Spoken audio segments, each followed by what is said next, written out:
아멘. 디트리히 본회퍼라고 하는 독일의 신학자이며 목회자가 있습니다. 현대인들에게 그리스도를 따르는 것이 무엇인가, 오늘 우리 사회에서 예수님의 제자가 되는 것이 무엇인가 하는 것에 대한 심각한 질문을 던졌던 아주 위대한 신학자입니다. 그런데 그는 책만 잘 쓴 것이 아니고 히틀러의 독재에 대항해서 당시 이제 독일 교회는 히틀러에게 저항하지 못하고 히틀러를 예수님처럼 생각했거든요. 그것을 반대하고 나치를 반대하는 이런 목회자들의 편에 서서 저항을 한 분입니다. 나중에는 히틀러를 암살하려는 계획에 가담해서 감옥에 갇히고 결국 2년 만에 수용소에서 사형에 처해졌습니다. 그가 감옥에 갇혀 있을 때에도 참으로 신앙인으로서 당당하게 모든 사람들에게 자신의 신앙을 증거하고, 그리고 사형을 당할 그날에도 간절히 기도하고 또 담대하게 그의 죽음을 맞이했습니다. 참으로 용기 있는 신앙인이고 행동하는 양심이다. 많은 후대 그리스도인들에게 귀감이 되는 이러한 위대한 사람입니다. 그런데 그가 사형당하기 몇 달 전에 시를 하나 지었는데 그 시가 이렇습니다. 그 제목은 나는 누구인가 입니다. 나는 누구인가.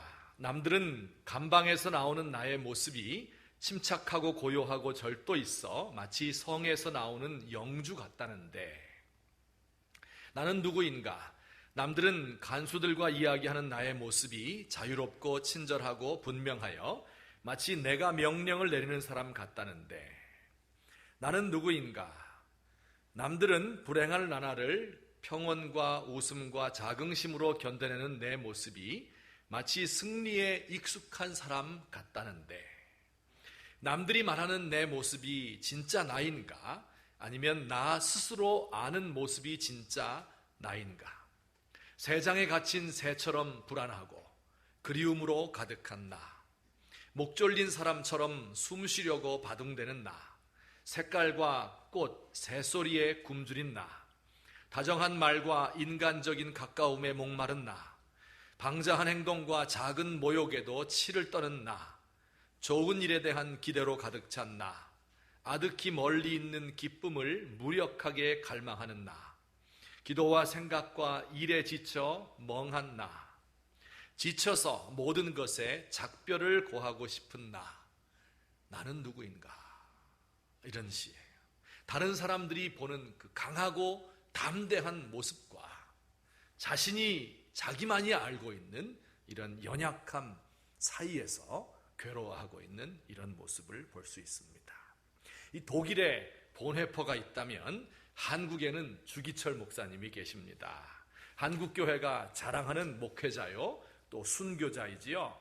투철한 신앙관을 가지고 일사각오, 이 기계를 가지고 일제의 신사참배 강요를 거부했습니다. 장로회 총회에서 신사참배 해도 된다 이렇게 결의했음에도 불구하고 그는 이것이 성경에 어긋나고 양심에 어긋난다 해서 반대 운동을 하다가 감옥을 여러 차례 들락거렸습니다. 그리고 마지막 감옥살이는 4년 동안이나 길게 연장되었습니다. 긴 복역 중에 고문으로 인하여서 건강이 악화되고 결국 해방을 몇 달 앞두고 옥사하신 분입니다. 일제가 가장 두려워했던 한국인이었고 감옥에서도 굳건하게 신앙을 지켰던 분이었습니다. 함께 옥중 생활을 했던 안희숙 여사라는 분이 그의 책에서 주기철 목사님의 모습을 이렇게 묘사했어요. 뒤에 나오시는 주기철 목사를 보았다. 그야말로 목자를 따라가는 어린 양의 모습 같았다. 얼마나 거룩해 보이고 그 얼마나 고상한지. 햇빛을 못 본 그의 조각상 같은 미모의 얼굴은 맑고 희며 발산되는 듯 느껴지는 그의 순교열은 뜨거운 인상을 내 마음속에 새겨주는 것 같았다. 같은 감방에 있는 동료들이 그를 그렇게 묘사하고 있는 것입니다. 자, 이렇게 위대한 주기철 목사님의 또 다른 면이 있어요. 한 번은 감옥 생활에서 그의 소원이 무엇이냐 이렇게 묻는 말에 그가 이렇게 대답을 했습니다. 쑥갓, 파란 쑥갓을 소고기로 어떻게 요리하는지는 몰라도 쑥갓물에 잠긴 것을 슬쩍슬쩍 집어 먹으면서 국물을 훌훌 마시면 그것은 참으로 진미이고 나는 본래부터 그것을 좋아했습니다. 아마 제가 추측건데 샤브샤브인 것 같습니다.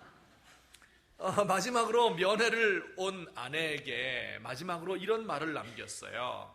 얇은 옷을 걸치고 찬바닥에서 자야 하는 그 4월 달의 평양의 감옥은 아직도 추웠습니다. 추위에 떨면서 그가 아내에게 이렇게 말했습니다. 여보, 따스한 숭늉 한 사발 마시고 싶소. 이게 주기철 목사님의 마지막 이야기입니다. 세상의 모든 유혹과 연약함을 초월한 이 비범한 드라마틱한 성자가 아니라 쑥갓과 소고기를 먹고 싶고 따스한 숭늉을 그리워하는 모든 인간의 연약함을 가진 그런 분이었어요. 어느 것이 그의 참 모습일까요? 오늘의 주인공 모세도 제가 앞서 말한 본해포나 혹은 주기철 목사님 같이 매우 강인하면서도 또 연약한 이런 인간의 모습을 가지고 있는 분입니다. 모세가 어떤 분입니까? 어떻게 짧은 시간에 그를 다 소개할 수 있을까요? 이스라엘의 종교적인 지도자이며 또 민족의 영웅 중에 영웅이지요. 하나님의 부르심을 받아서 이집트에서 노예의 삶을 살던 이스라엘 백성들을 해방시켰습니다. 이스라엘 민족 수십만을 이끌고 광야로 나왔습니다. 시내산에 가서 십계명을 받고 성막을 만들므로 이스라엘 종교의 기초를 놓았습니다. 약속의 땅인 가나안으로 들어가기 위해서 40년 동안 광야를 유랑하며 이스라엘 백성들을 이끌었습니다. 원래 그는 이집트의 왕궁에서 자라났기 때문에 그 학식이 뛰어난 그런 분이었어요. 또한 자기 민족을 구하고 싶은 애국심도 투철했습니다. 사막에서 또 살면서 많은 연단을 겪은 사람이었습니다.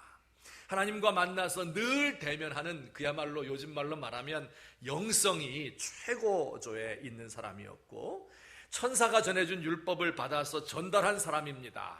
성경 가운데 모세 오경이라고 말하죠. 창세기, 출애굽기, 레위기, 민수기, 신명기, 우리 신앙의 기초가 되는 성경을 5권 쓰신 분이 바로 모세입니다. 그가 오랫동안 지도자로 있으면서 그가 보여준 충성심과 인내와 겸손과 온유와 정의감과 사랑은 그 이후에 이스라엘의 모든 지도자들 뿐만 아니라 이 세상의 모든 지도자들의 귀감이 되는 이런 분이에요. 그가 이렇게 긴 세월을 다스렸지만 실수한 적이 딱 한 번 있었습니다. 여러분, 이렇게 위대한 모세인데 오늘 본문에서 우리가 보고 있는 민수기 11장에 나타난 모세의 모습은 우리가 기대하고 있는 그의 모습이 아닙니다. 뭐라고 이야기를 했어요? 하나님께 기도하는 내용인데요. 11절에 다 같이 봅니다. 시작.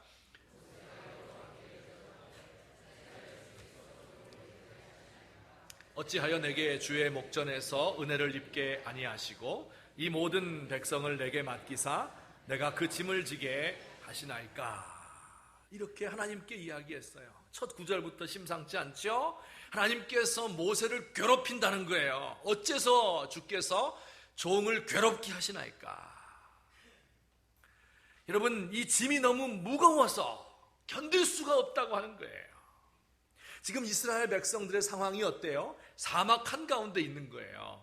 먹을 것이 없는 그런 사막인데 매일 하늘에서 만나가 내려서 이것을 가지고 이제 음식을 대신했습니다.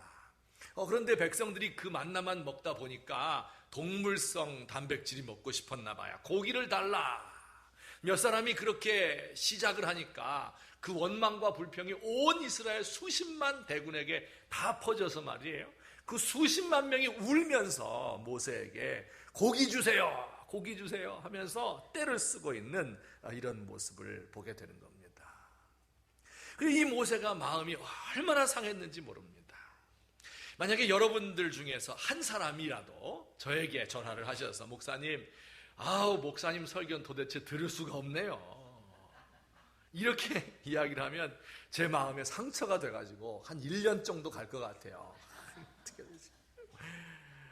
근데 만약에 여러분이 설교 듣다가 갑자기 다 일어나가지고 막 울면서 목사님 제발 좀 그만 얘기하세요. 들을 수가 없어요. 그렇게 하면 제가 어떻게 해야 될까요? 이 모세가 바로 그런 상황이었던 거예요. 그래서 어찌하여 주께서 종을 괴롭게 하시나이까? 이렇게 시작을 했고 끝은 이렇게 끝나요. 15절에 또 같이 봅니다. 주께서 내게 이같이 행하실진대 구하옵나니 내게 은혜를 베푸사 즉시 나를 죽여 내가 고난당함을 보지 않게 하옵소서. 이렇게 기도했어요. 주께서 내게 이같이 행하실진대, 이게 무슨 뜻이에요? 진정 이렇게 해야겠다면, 아니 하나님 정말 계속해서 이렇게 하실 겁니까? 이제 광야에 나온 지 약 1년밖에 안 지났어요. 그런데 백성을 인도하는 것이 이렇게 힘이 드는데 앞으로 얼마나 더 긴 세월 동안 이런 일을 해야 됩니까? 나를 돕는 사람이 없어요. 70명의 장로들 세워놓긴 했는데 막상 이런 일이 닥치니까 모세의 편에 서서 모세를 위로하고 백성들을 안정시켜야 될 그런 분들인데 모세와 함께 고통을 당하는 것이 아니라 백성들의 편에 서서 우리도 고기를 주세요 하고 울부짖고 있는 모습이에요. 내가 차라리 죽는 게 낫겠습니다. 하나님 정말로 저를 사랑하신다면 제게 한 번 은혜를 베풀어 주세요. 저를 지금 즉시 죽여서 이 꼴을 좀 보지 않도록 해주세요. 이게 그의 기도였어요. 여러분, 그 위대한 모세, 이스라엘의 영도자요, 국가의 기초를 놓은 사람이요, 모든 대적과의 전투에서 승리한 용장이요, 하나님의 말씀을 전달하는 예언자의 아버지인 이 사람 모세가 하나님 앞에 이렇게 기도했다는 것이 이게 믿어지십니까? 그의 내면의 약함이 이 지경에 이른 겁니다. 여러분, 어느 것이 모세의 진짜 모습입니까? 여러분, 혹시 모세의 이런 모습, 또 본해포의 이 약함, 또 주기철 목사님 쑥갓 넣은 고깃국 먹고 싶어하고 따뜻한 숭늉 한 사발 먹고 싶어하는 모습이 우리의 모습과 비슷하지 않습니까? 이 모세의 고독한 절망적인 부르짖음이 우리에게 와닿지 않습니까? 부하 직원들이 볼 때는 모든 일을 능숙하게 잘 처리하고 승승장구하는 똑똑하고 권위 있는 상사입니다. 그러나 알고 보면 그는 임원들에게 가면 야단 맞고 잘릴까 봐서 전전긍긍하고 밀고 올라오는 후배들이 두려워서 조바심을 내며 염려하는 이런 사람일 뿐입니다. 우리 교수님들 멋진 양복에 넥타이를 메고 교단에 서서 때로는 조리 있게, 때로는 열정적으로 강의하시지요. 또 읽기도 어려운 그 논문을 막 직접 쓰시잖아요. 카리스마 있게 학생들을 지도하는 교수님들, 학생들이 볼 때는 절대적인 지존자들이지요. 그러나 사실은 어때요? 그도 학생들에게 인정받고 싶어하고 젊은이들과 좀 더 같이 있고 싶어하는 늙어가는 외로운 한 영혼에 불과할 때가 많습니다. 우리 가장으로, 아버지로, 남편으로 문제가 있으면 나에게 가져와 다 해결해주고, 자녀들 잘못 간다고 야단을 치는 이런 아버지들, 굳게 서 있는 분인 것처럼 보입니다. 그러나 때로는 일이 풀리지 않고 앞으로 살아갈 나날들이 걱정되는데 약한 모습을 아내에게 보이지 않으려고, 무너지는 모습을 자녀들에게 보이지 않으려고 슬픈 마음을 소주잔을 기울이며 달래고 애써 아무 일도 없었던 것처럼 꾸미는 것이 이 시대 가장이 아닙니까? 아이들이 볼 때의 엄마는 그야말로 절대적인 존재지. 엄마의 말 한마디에 자신의 모든 것이 다 결정되기 때문에 그렇습니다. 그러나 정작 엄마들은 어때요? 자녀를 어떻게 키울지 몰라서 우왕좌왕하고 이 집 저 집 전화 돌리는 조바심 내는 주부이지요. 목사들은 어때요? 제가 많은 사람 앞에서 하나님 말씀을 전하고 또 신학적으로 문제가 있고 어려움이 있으면 상담을 해주고 조언을 해주고 뭐 이렇게 하니까 아주 든든한 기반을 가진 훌륭한 목사님으로 보입니까? 대답을 잘 하셔야 되는데 정말 그럴까요? 언제든지 넘어질 이런 위험을 가지고 있습니다. 제가 다 말씀드리면 시험 들려서 다음 주부터 교회 안 나올까 봐 제목만 말씀드리면 늘 걱정과 의심과 슬픔과 두려움의 경랑에 휘말려 살아가는 것, 이것이 저의 내면입니다. 어떤 분들은 이렇게 말할 수도 있어요. 아니, 모세 이렇게 불경할 수가 있나? 그렇게 은혜를 주셔서 큰 짐을, 위대한 짐이잖아요. 이것을 맡겨주셨으면 성실하게 죽을 때까지 죽도록 충성해야지. 어찌하여 주께서 종을 괴롭히시나이까? 어떻게 이런 말을 할 수가 있느냐? 나를 죽여달라니? 여러분, 부모에게 하지 않아야 될 말 1번이 뭐예요? 날 왜 낳으셨습니까? 날 차라리 죽여주세요. 그거 아니에요. 부모에게 이런 말 하면 어버이날 어떻겠어요? 근데 하나님 앞에서 이런 말 해도 되는 겁니까? 하나님의 마음을 얼마나 아프게 하는 이런 불신앙적인 말인가? 이렇게 하며 모세를 비난하는 그런 분들도 있을 것 같아요. 근데 이 성경 문맥을 보면 꼭 그렇지 않습니다. 하나님께서 모세의 이 부르짖음을 들으시고 주께서 어찌 종을 괴롭게 하십니까? 그래? 네가 아직 덜 괴로워봤구나 하면서 더 괴롭히고 말이에요. 차라리 나를 죽여주십시오. 그렇게 말하면 그래, 내가 죽여줄게. 근데 지금 죽이면 너무 약하고 3년 고문하다가 죽여줄게. 이렇게 야단치고 책망하셨다는 말이 없어요. 여러분, 오히려 저는 이 기도야말로 정말 위대한 기도라고 생각합니다.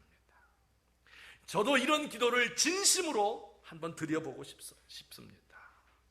이런 기도 한 번 안 드리고 생을 마치는 사람은 인간적으로 볼 때에도 그가 최고로 질 높은 삶을 살았다고 말씀드리기가 힘든 겁니다. 자, 여러분, 오늘 이 기도가 우리에게 가르쳐주는 바가 무엇일까요? 두 가지로 살펴보겠습니다. 우리 같이 한번 읽어보죠. 첫째, 시작.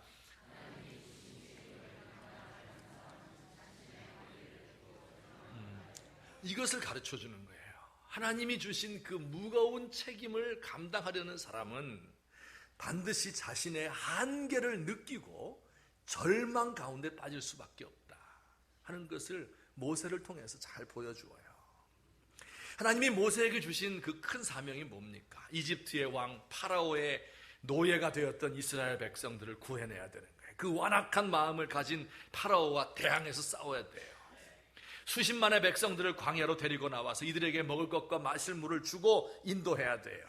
백성들 가운데 분쟁이 있을 때 해결해야 돼요. 이 백성들은요, 400년 동안 노예 생활을 했던 노예 근성이 아주 몸에 찌들어 있는 사람들이라서 늘 원망과 불평을 입에 달고 사는 거예요. 하나님 앞에 죄를 짓고 대항할 때 여기에 맞서서 하나님의 편에서 이들을 인도해야 되는 것이 이 모세의 직무입니다. 이들을 이끌고 몇 년이 될지 몇십 년이 될지 모르는 그 세월을 가나안 땅까지 가야 되는 거예요. 그 하나님이 그에게 맡긴 직무가 너무 무겁고 그 목표는 너무 광대한데 그 일을 이루어야 하는 환경은 어떻습니까? 먹을 것과 마실 물이 없는 사막 한가운데 던져져 있는 거예요. 이스라엘을 해하려는 대적들이 사방에 둘러싸여 있습니다. 모세를 돕는 사람이 있습니까? 그가 세운 70인의 장로들은 모두 딴 생각하고 있어요. 모세를 도와서 일을 시작했던 모세의 형인 아론과 그의 누나 미리암도 자신들의 권위를 먼저 생각하는 이 불쌍한 영혼들이었던 거예요. 모세는 이제 그 모든 힘이 소진되었습니다. 파라오와 대적해서 싸우느라고, 홍해를 건너느라고, 시내산에서 하나님을 만나는데 하나님 만나는 게 엄청난 힘을 들이는 거거든요. 80일 동안을 금식했어요. 백성들은 벌써 우상 숭배하고 이 모세와 하나님을 원망하기 시작하는 거예요. 하나님께서 주신 그 사명은 너무 무겁고 큰데 우리의 현실은 너무 비루하고 남루한 거예요. 그리고 내 안에는 이것을 견디고 이겨나갈 만한 힘이 다 떨어져 버렸어요. 무능력한 자신인 거예요. 이 하나님이 주신 사명과 우리의 현실과 그리고 나 자신의 사이에서 고민하는 한 신앙인의 기도가 바로 모세의 기도인 것입니다. 모세가 외로움과 절망에서 비롯된 이 부르짖는 기도를 드린 것은 어쩌면 당연한 일입니다. 오히려 한 걸음 더 나아가서 이런 부르짖음을 하지 않는 것이 문제입니다. 하나님이 주신 목표가, 원대한 목표가 없든지 이런 사람 뭐 부르짖을 필요 뭐 있겠어요? 이 세상의 환경이 얼마나 죄에 물들어 있는지를 모르는 소박한 사람이든지, 아니면 나의 무능과 연약함을 아직 모르는 철없는 사람이든지, 이런 사람은 부르짖지 않아요. 하지만 정말 하나님이 주신 그 목표와 이 세상의 열악한 환경과 나 자신의 무능력을 철저하게 아는 사람이라면 이렇게 부르짖을 수밖에 없습니다. 여러분, 이렇게 절망하지 않는 사람들이 오히려 문제인 거예요. 인간의 이 자신이 말이에요, 사람에 불과하다 하는 것을 알지 못하고 자기 생각이 다 옳다 이렇게 생각하며 그것을 강요하는 임금이 폭군이에요. 자신의 직무와 양심 사이에, 조직의 이익과 양심 사이에, 회사에서 시키는 일과 내 양심 사이에 어떠한 갈등도 느끼지 않는 사람을 가리켜서 영혼 없는 관료다, 그렇게 말하는 거예요. 이상과 현실 사이에 있는 이 괴리를 알지 못하고 고민의 깊이는 하나도 없이 내가 아는 거 가지고 책 몇 자 써대는 이런 작가들의 글을 읽는 것은 시간 낭비이고 토가 나오려고 합니다. 몇 주 전에 제가 어떤 모임에 간 적이 있었어요. 우리 학교 외부에 있는 교수들의, 신학자들의 모임이었습니다. 둘러앉아서 이렇게 커피를 마시면서 이런저런 이야기를 했는데 조금 지나면 바로 분위기가 진지해져요. 왜냐하면 목사들이 만나면 무슨 얘기하겠어요? 한국교회 문제가 뭐냐, 이 모든 지문 막 다 짊어지고 가면서 얘기하기 때문에 진지하게 얘기를 했어요. 그래서 저도 뭐 한마디 할 이런 순서가 돼서 오늘날 우리 교회의 문제에 대하여서 이렇게 몇 마디 하면서 이렇게 얘기했어요. 우리 신학자들도, 교수님들도 정말 반성하고 회개해야 될 부분이 많습니다. 이렇게 운을 떼었어요. 그랬더니 말을 들은 사람이 대답을 했습니다. 저는 그 대답을 듣고 너무 깜짝 놀라서 공중으로 뛰어오를, 공중부양할 뻔했어요. 그 뒤로 1시간 동안 도대체 어안이 벙벙해져서 어떻게 그런 말을 할 수 있을까? 이렇게 얘기했어요. 한국교회에 이렇게 문제가 많이 생긴 것은 우리가 잘못 가르친 것이 아니라 우리가 가르친 대로 목회하지 않았기 때문입니다. 이렇게 이야기를 했고, 둘러앉은 다른 분들도 대체로 거기에 동의를 하는 모습이었습니다. 여러분, 저나 혹은 우리 학교에 있는 다른 교수님들은요, 이렇게 생각하는 사람이 없어요. 우리가 얼마나 못 가르쳤으면 이렇게 됐을까? 내가 가르치는 것을 반성하고 또 돌아보고, 하나님 왜 이렇습니까? 도대체 뭐가 문제입니까? 나를 어떻게 바꾸어 나가면 좋을까요? 이렇게 생각하는 게 난 너무 당연한 거라고 생각을 했는데 그들의 그 근거 없는 자신감에 정말 깜짝 놀란 적이 있습니다. 이런 자신감을 가지고 있구나, 이렇게 자기를 모르는구나, 그런 생각을 했어요. 여러분, 목사들 중에서 그 고통받는 성도들의 처지와 내가 아무것도 해줄 수 없는 그 무능함, 그 사이에서 갈등하지 않는 목사는 사꾼이에요. 여러분, 성도들 가운데에서요, 정말 세상 살기 힘들고 세상 살기도 힘든데 올바로 살긴 더 힘들고 사명 감당하기는 더 힘들고 나에게 있는 것은 너무 없어서 도대체 내가 어떻게 살아야 되는가 하는 것을 생각하며 눈물 흘리고 갈등하고, 이 괴로운 세상 빨리 갔으면 좋겠다, 예수님 언제 오시려나, 이런 마음이 없는 성도들이 문제인 겁니다. 모세가 이와 같이 자신을 잘 알았기 때문에 그 환경에 너무 고통스러운 환경 속에 둘러싸였기 때문에 하나님이 이루고자 하는 그 사명은 너무 무겁기 때문에 그 사이에서 갈등하고 방황하고 절망하는 이러한 모습, 이것이 진정한 신앙인의 모습인 것입니다. 두 번째로 또 이 말씀이 우리에게 뭘 가르쳐주고 있을까요? 두 번째 또 같이 보십니다. 시작.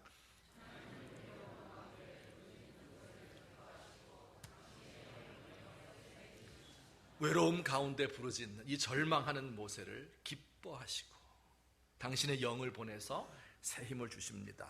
이 기도를 들으시고 하나님이 막 역정을 내시면서 네가 어떻게, 너마저도 그런 얘기하면 도대체 어떻게 하란 말이냐 라고 말씀하신 것이 아니고요, 17절에 보니까 이렇게 하셨어요. 다 같이.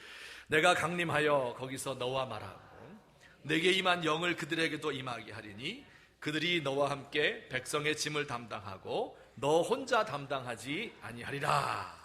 내가 나타나서 모세 너와 말하겠다. 너에게 내 영광을 다시 보여주겠다. 너와 함께하는 것을 사람들이 알 수 있도록 해주겠다. 하나님의 영을 너에게만 충만케 하는 것이 아니라 70명의 장로들에게도 충만케 하셔서 모세로 하여금 외롭지 않게 이 일을 감당할 수 있도록, 인도할 수 있도록 도와주겠다. 이렇게 주님께서 말씀하셔요. 여러분, 지금도 이 모세와 같이 내가 맡고 있는 그 임무와 나의 무능 사이에서 또한 동역자들이 내 마음을 알아주지 않기 때문에 혹은 그 환경이 너무 어려워서 갈등하고 고민하다가 하나님 앞에 절망적인 외마디 부르짖는 이 사람들의 기도를 하나님께서 기뻐하신다는 거예요. 그 중에 사도 바울 선생님도 그렇게 기도했어요. 그가 할 일 너무나 많고 자신의 몸은 너무 힘들고 연약해요. 그래서 우선 내 건강부터 찾아야 되겠다 해서 하나님 앞에 건강을 위해서 기도했어요. 하나님, 제가 너무 힘든 일이 많이 있는데 건강마저 약해요. 사탄의 가시가 늘 나를 찌르고 있어요. 이거 좀 제거해 주세요. 하나님 앞에 울면서 3번씩이나 금식하면서 서원하면서 그가 간구했습니다. 그때 하나님의 대답이 이래요. 고린도후서 12장 9절. 나에게 이르시기를 내 은혜가 내게 족하도다. 이는 내 능력이 약한 데서 온전하여짐이라. 이렇게 하나님이 대답을 주셨어요. 내 은혜가 내게 족하다. 내 능력이 너의 약함을 통해서 완전하게 된다. 수수께끼 같은 말이지요. 이 말을 들은, 이 응답을 받은 사도 바울 선생님, 도리어 크게 기뻐함으로 나의 여러 약한 것들에 대하여 자랑한다. 이는 그리스도의 능력이 나의 약함을 통해서 나에게 머물기 때문이다. 이렇게 고백을 했습니다. 여러분, 우리 가운데도 하나님이 그렇게 역사하시는 거예요. 우리 가운데 사장님들, CEO, 이거 이익은 내야 되는데 직원을 감축시킬 수는 없고 그냥 유지하면 생산원가 올라가서 너무 괴롭고 그 가운데서 갈등하는 거 아니에요? 어떻게 하면 좋겠습니까? 젊은이들의 이 현실을 바라보면서 나의 교수직을 부끄러워하는 교수들, 가정이 깨어진 어린아이들을 품에 보듬어 안고 해줄 것이 없어 괴로워하며 우는 선생님, 성도들을 위하여 온갖 노력을 다 했지만 더 이상 도울 수 있는 것이 없어서 괴로워서 부르짖는 목회자들, 이 세상 살면서 하나님 뜻대로 산다고 살았는데 되는 일이 없고 자식은 엇나가고 사명은 감당하지 못하고 나이만 많아져가는 이런 모습을 보면서 눈물 흘리는 성도들, 하나님께서 그들을 귀하게 보시는 거예요. 여러분, 이것이 하나님의 비밀이에요. 여러분, 이런 약한 사람, 내면적으로 자신의 무능함을 철저하게 경험하고 이것 때문에 절망하고 하나님께 부르짖는 그 사람이 바로 외적으로 보면 그렇게 위대한 사람인 거예요. 하나님이 이 사람을 들어서 그렇게 위대하게 사용하신다는 겁니다. 이게 오늘 우리에게 주시는 이 말씀의 은혜입니다. 사실 모세의 지도자 생활은 이때 하나님의 은혜 주시고 그 다음부터는 쭉 편안하게 갔을 것 같아요? 아닙니다. 40년 동안, 38년 남은 기간 동안이 계속해서 외로움과 연약함의 연속이었어요. 민수기 13장 한 2장 넘어가서 보면 말이에요, 가나안 땅에 들어가기 위해서 정탐꾼을 보냈어요. 12명 보냈는데 10명이 와서 보고해요. 그 땅은 참 좋긴 좋은데 주민들이 강하고 성벽이 높기 때문에 무기가 너무 발달했기 때문에 우리 가면 다 죽는다 말하니까 이 백성들이 또 우는 거예요. 그리고 이번엔 모세를 돌로 쳐 죽이자, 다른 사람을 지도자로 세워서 애굽으로, 이집트로 돌아가야 된다, 이렇게 말했어요. 그 이야기를 다 듣는 거 아니에요. 그 웅성거리는 소리를 들으면서 민수기 14장 5절에 어떻게 했어요? 모세와 아론이 이스라엘 자손의 온 회중 앞에서 뭐 했습니까? 엎드렸다. 얼마 후에 함께 일하던 동역자들 중에서 고라의 자손들이 있었고 250명의 족장들이 말이에요, 모세와 아론을 대적해서 쿠데타를 일으켜서 반란을 일으킨 거예요. 이 모세를 쳐 죽이고 우리가 왕 돼야 되겠다, 그 얘기지요. 그 이야기를 들은 모세가 어떻게 했을까요? 16장 4절, 모세가 듣고 엎드렸다. 하나님도 화가 나서 그 반란에 가담한 놈들을 다 쓸어 죽여야 되겠다 하실 때 16장 45절에 그 두 사람이 엎드렸다. 또 얼마 후에 이스라엘 백성들이 물이 없어서 막 원망하고 공박할 때 또 어떻게 해서 20장 6절에 보니까 모세와 아론이 회중 앞을 떠나 회막문에 이르러 뭐 했어요? 엎드렸다. 계속해서 모세 앞으로의 삶 속에서 엎드리는 이야기가 그렇게도 여러 번 나와요. 엎드렸다는 게 뭡니까? 여러분, 여기서 무릎 꿇고 이렇게 기도했다, 그런 뜻일까요? 엎드렸다고 하는 것은요, 이렇게 잘 걸레질 잘 해놓은 데 가서 무릎 꿇고 앉았다, 그런 뜻이 아닙니다. 사막 한가운데 걸레질이 어디 있어요? 막 이 모래먼지가 나고 그 진흙창 속, 거기에 자기 몸을 완전히 투신하는 겁니다. 이 먼지가 코로 다 들어오고 온몸이 먼지를 뒤집어 쓰고 그의 몸은 그 먼지 구더기 속에서 뒹굴어야 되고, 그러나 아주 천한 사람처럼 아무것도 할 수 없는 무능한 인간이 되어서 그 모래바닥에 뒹구는 거예요. 그게 엎드렸다는 뜻이에요. 하나님 앞에서 엎드리고 회중들 앞에서 엎드리고 무엇을 해야 될지 몰라서 엎드리고 하나님께 맡기면서 엎드리고 고통스러워서 엎드리고 하나님 마음대로 하세요, 난 이제 더 이상 못하겠습니다, 포기하면서 엎드리는 거예요. 여러분, 하나님께서 주신 사명과 자신의 연약한 이 모습과의 갈등이 계속되는 겁니다. 하지만 모세는 그 비밀을 알았기 때문에 일을 계속하는 거예요. 그렇게 엎드리기만 하면 하나님께서 그를 일으켜주시고 하나님께서 응답하시고 문제를 해결하시고 하나님의 영을 보내주시고 하나님의 영광이 그 가운데 넘쳐서 다시 한번 그 속에서 힘이 샘솟듯 솟아나는 것입니다. 이와 같은 연약한 그를 통해서 하나님의 능력이 온전하여지고, 이러한 모세의 40년의 엎드리는 삶의 끝에 가서 그를 보니까 그야말로 위대한 민족의 영도자였던 것입니다. 오늘 이와 같은 은혜가 저와 여러분에게 가득하기를 주의 이름으로 축원합니다. 우리의 연약함을 절감하고 하나님 앞에서 갈등하면서 부르짖고 그 결과 하나님이 기뻐하시고 우리를 통하여서 하나님의 하시고자 하는 일을 이루는데 사용되는 저와 여러분 되기를 간절히 바랍니다. 우리 같이 한번 기도하시겠습니다. 오늘 들은 말씀을 생각하면서 한번 하나님 앞에 간구했으면 좋겠습니다. 우리 이 시간에 다 같이 기도하시겠습니다. 사랑의 하나님 아버지, 은혜를 감사합니다. 연약하고 무익한 저희들을 사랑해 주시고 오늘까지 인도하시며 하나님의 뜻 가운데 보호하시고 붙들어 주셨는데, 하나님 아버지, 우리에게 맡기신 사명은 막중하고 하나님 아버지, 우리가 해야 될 것들은 너무나 많이 있는데 하나님, 우리는 감당할 수가 없고 하나님 아버지, 주께서 우리에게 아버지 하나님이 하시라 주신 그 명령이, 그 목표가 높고 고상한데 내 자신은 아버지 죄악 가운데서 뒹굴고 아버지 하나님이여 어찌할 수 없어서 하나님 앞에 부르짖으며 차라리 내 영혼을 거두어 가시옵소서, 차라리 즉시 나를 죽여서 나로 이 괴로움을 보지 말게 하옵소서, 부르짖는 종이 되지 않게 하나님 아버지, 우리를 도와주시옵소서. 아버지 하나님, 주께서 도와주시옵소서. 어찌하여 주께서 나를 괴롭게 하시나이까? 내가 주께 은혜를 입었다면 하나님 아버지, 나를 즉시 죽여서 고난당함을 내가 보지 않게 하옵소서. 고백하였던 모세와 같이 아버지 진정한 나의 모습을 찾아갈 수 있도록 하시옵고, 하나님 아버지여, 가운데 주께서 맡기신 일들을 감당해 드릴 수 있는 제가 되도록 하나님 아버지 인도해 주시옵소서. 아버지 하나님이여 도와주시옵소서. 감사합니다. 인도해 주시옵소서. 어찌하여 주께서 종을 괴롭게 하시나이까? 주께서 내게 이같이 행하실진대 구하옵나니 내게 은혜를 베푸사 즉시 나를 죽여 내가 고난당함을 보지 않게 하옵소서.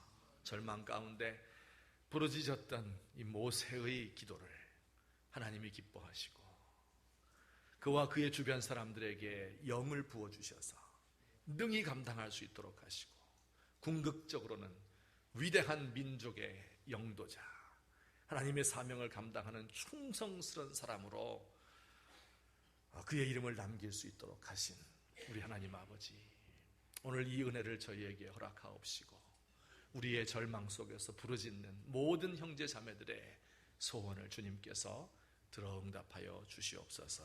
예수님의 이름으로 기도하옵나이다. 아멘. 이 시간에는요, 우리 특별한 시간을 좀 가지려고 하는데, 우리 유초등부, 아동부 학생들이 어버이날을 맞아서 하나님께 찬송하고 또 우리 부모님들을 생각하는 찬양을 준비했어요. 지난번 그린데이 때 불렀는데 너무 아름답고 너무 멋져서 제가 좀 부탁을 드렸습니다. 이 시간에 찬양을 통해서 힘이 되시고 많은 은혜가 되시기를 바랍니다.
정말 귀한 우리 아이들, 좀 가끔 좀 자주 해주셨으면 좋겠어요.